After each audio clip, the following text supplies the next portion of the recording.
I decided to write about the liver birds because it was my third novel, and I'd kind of set it where I used to live. And then I decided when it was coming up to novel 4 that perhaps it was time to set some novels in Liverpool. And because Liverpool is such a rich city in terms of storytelling, it seemed obvious to include the liver birds within the novel.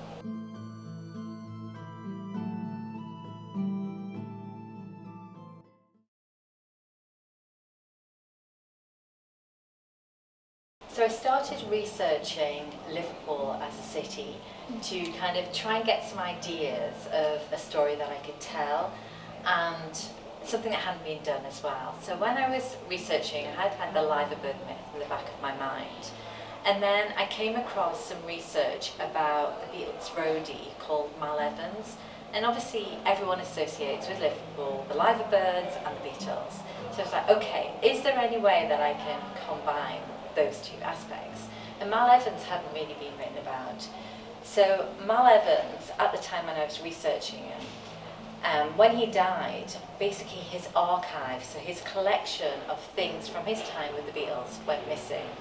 And I saw an article where a guy, I think it was in Australia, had claimed that he'd found in a car boot sale this suitcase full of Mal Evans' archive. So I decided, okay, what if I brought that back to Liverpool?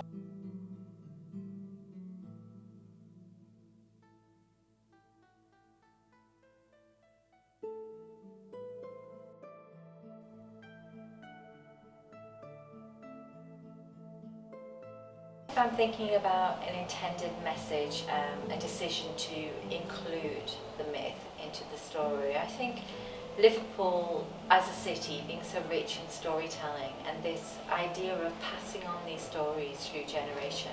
And every time we tell an urban myth, we add something of ourselves to it.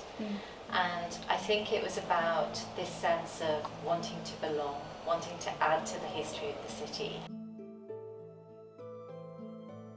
And if you have kind of nomadic roots, which I do, I don't quite belong anywhere, there's this desire to belong somewhere. And by adding part of myself to the story, I guess I'm hoping that I'm writing myself into an urban myth. And also kind of bringing that sense of identity in the Liverpool to the world, because the novel sold around the world.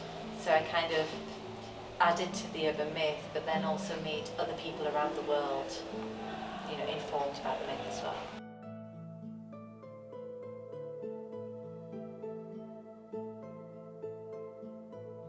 Well, I have my own ideas on this because I moved house recently, and like I say, I'm not from this area, and I moved house and now I live on the river, so my house overlooks River Mersey.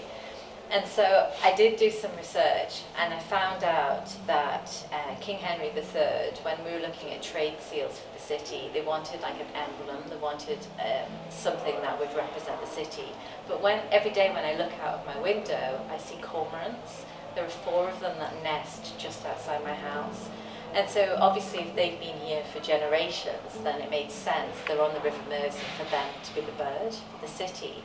But also I think because we're storytellers, we like to make stories around these emblems that are there. So we see the 2 birds and we think, okay, one's looking out to sea, one's looking in, and Liverpool has such humour that they've formed this idea that one's looking out for the men to return and the other is looking for the men in the pub. There's different kind of ideas and takes on it, but I think so with kind of blending fact and storytelling together, which is what the city does.